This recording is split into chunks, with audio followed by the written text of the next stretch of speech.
It's another edition of Time About the Movies, and today we're taking a look at the films of April 28th, 2000. We got only 3 movies to look at today, some notable movies here, so let's go ahead and jump on into it. We begin with the biggest new release of the weekend, a film that probably came about 3 years too late, and that is the sequel to the 1994 live-action adaptation of the Flintstones, with none of the cast back from the original movie, but we have the Flintstones in Viva Rock Vegas.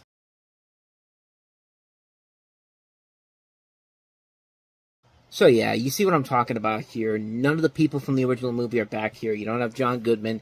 You don't have Rick Moranis. You don't have Elizabeth Perkins. You don't have Rosie O'Donnell. But you have actors who aren't bad choices for the most part. I mean, Mark Addy does kind of look like Fred. Mark Addy, of course, was from the Full Monty. Stephen Baldwin as Barney Rubble is kind of funny. But Jane Krakowski as Betty and Kristen Johnson as Wilma, I mean, this just has a ton of problems that we'll delve into here. But basically, you have a story here that's basically the prequel to the original movie. Not just the original movie, but the story of the Flintstones, of course, because Fred and Barney are these bachelors, and they meet Wilma Slaghoople and her friend Betty, and they go on an adventure in Rock Vegas where they're deal with this villain played by Thomas Gibson, who's trying to woo Wilma as well. You also have Joan Collins, Harvey Korman, and we also have the Great Gazoo in here because, yeah, he's a popular character, I guess, and he's played by Alan Cumming, which is not as bad as you would think, especially when you consider that Son of the Mask is yet to come out yet. Then that's the scariest you'll ever see Alan Cumming. Trust me, we'll get to that one later on down the road, but it's the same director, Brian Levant, who directed Jingle All the Way and also directed the original Flintstones, but, yeah, you can kind of see what I'm talking about here. This coming about 3 years too late. If this was released in 96 or 97, then maybe I could see it existing, but it's 2000. Like, the Flintstones were still very popular as the TV show, and the movie was still playing on TV a lot back then, but it's been 6 years, man. I have this thing with comedy sequels. Like, if you're going to do a comedy sequel, you got to do it between 2 to 4 years.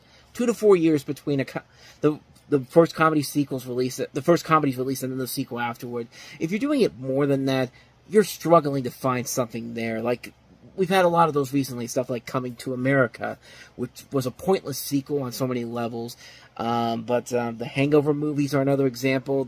Probably one of the rare examples of a sequel that's just one of the most pointless trilogies of all time. And this, I mean, look, the first Flintstones movie is no classic by any means. For nostalgic sake, it's a fine movie, but it definitely looked like they were trying to do more in that movie than anything in this film. I mean, this thing just seems like a pointless film from the get-go. Now, don't get me wrong, casting Jane Krakowski and Kristen Johnson as Betty and Wilma is fine, I guess. I mean, I like Jane Krakowski. I like her on Ally McBeal, 30 Rock. Kristen Johnson's funny on Third Rock from the Sun. But you got to give them something funny to work with here. You know, as is casting Mark Addy as Fred, and also Stephen Baldwin as Barney, which I actually think that's kind of funny. But the first movie was riding on John Goodman and Rick Moranis. This one is riding on the dude from the Full Monty and the dude from Biodome. Start to see the problem here?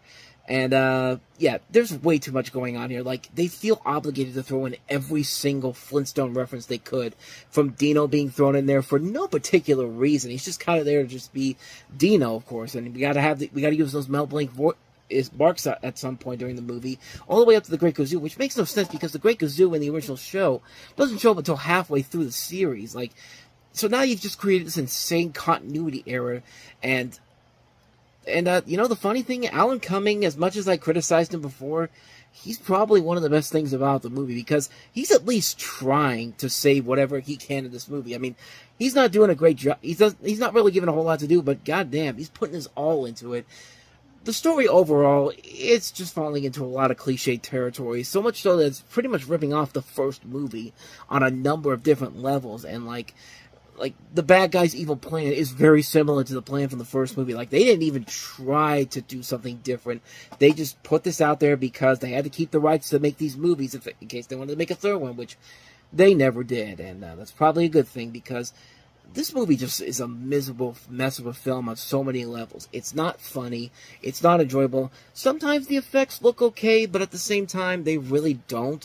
It doesn't help when the film is a completely pointless waste of time, and this is a pointless waste of time. You did not need this movie. Like, give us something more with these characters. Do something different. Do something unique. Like, you could do other things with this movie. Like, I always see people say that this movie is one of those films that is better. They think it's better than the original film.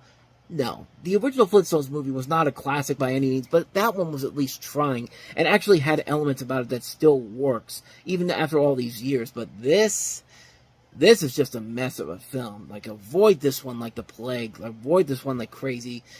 This is a bad film. A really, really bad film. And not a great way to start this week up. But we do get better with our next movie. And that is probably the best movie that came out this weekend. And that is Jim Caviezel and Dennis Quaid in Frequency.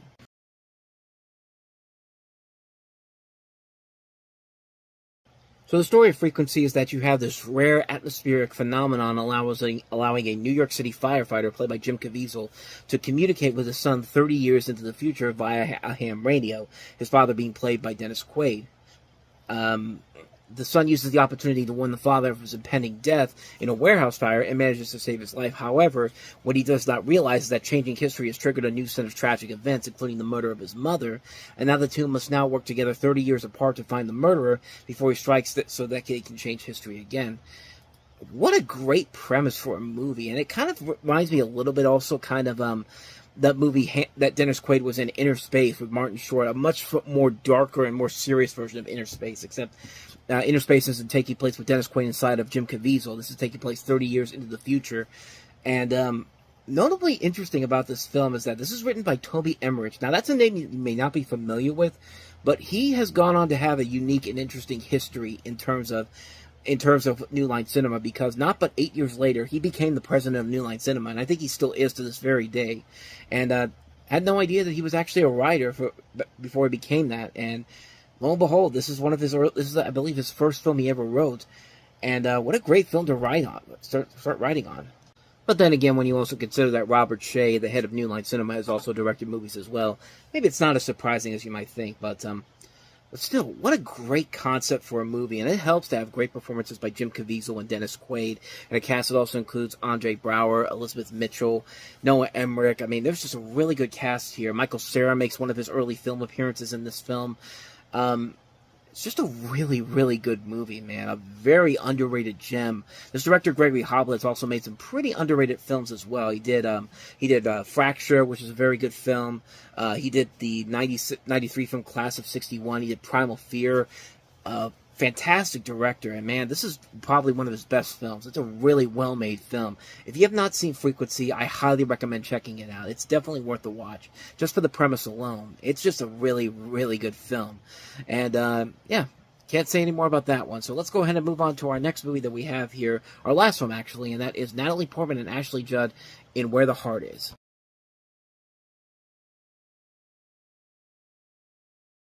Yeah, it wasn't one of the most memorable films of the year. This thing didn't even make a ton of money, and in fact got harshly thrashed by critics, and probably for a good reason. This is based off of the best-selling novel of the same name.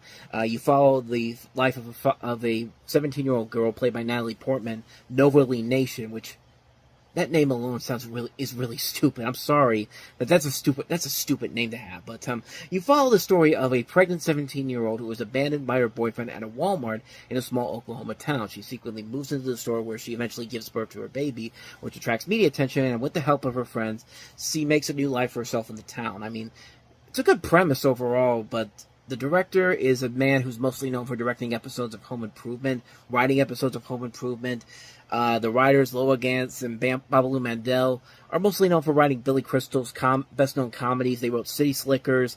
I think they also did When Harry Met Sally, if I'm not mistaken. Am I mistaken on that? Maybe I am mistaken on that. But they did write some good stuff. Parenthood, like I said, City Slickers, Mr. Saturday Night, A League of Their Own, Multiplicity, Ed TV. So these guys are not hacks. They are really good writers, but not even them could save this movie. And not even this great cast. I mean, Natalie Portman, Ashley Judd, Stockard Channing, Joan Cusack. You got Keith David, Sally Field is also in the movie as well. The movie is just not fun. It's a boring movie.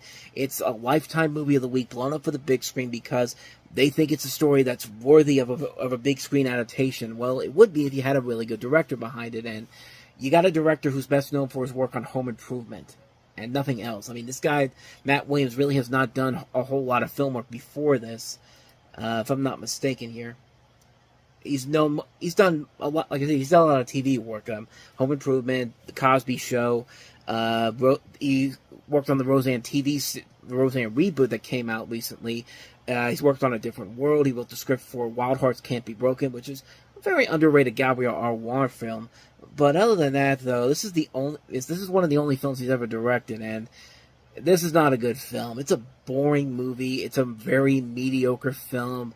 It's a melodrama on so many different levels. It's not an enjoyable movie whatsoever. It is a waste of great talent overall. A waste of a story that could work under the right hands. And it just doesn't. It's a real mess of a film and a very big disappointment considering the talent on board here on the screen and off the screen.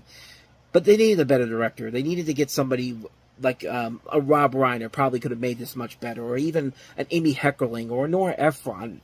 Somebody could really come in here and tell the story the way it should be done. A Penny Marshall, too. Like, anybody could be better than this guy that directed this film, and the results speak for themselves. It is not a very good film. It's a major, major letdown. And so with that said, we wrap up another edition of Time About the Movies, and when we meet next time, we will jump into the summer 2000 movie season, and we start off with the year's Oscar winner for Best Picture, Ridley Scott's Gladiator. Is it as good as ever? Does it deserve the Best Picture? I don't think it does, but that's not a crack against the movie itself. We'll delve more into that next time. But we also have Kim Basinger in I Dream of Africa. I think we can already see what the problem with that one is. But then we also have Michael Jordan to the Max, an IMAX documentary, of course, about Michael Jordan. 3 films to look at next time. We will delve into those on the next episode. But until then, thank you very much for watching, and if you want to see more videos like this, please hit the playlist on the next page, check out the previous episode, and also don't forget to hit the like and subscribe button if you want to see more videos like this on this channel. So with that said, I am off. I will see you guys next time, and until then, as always, take care.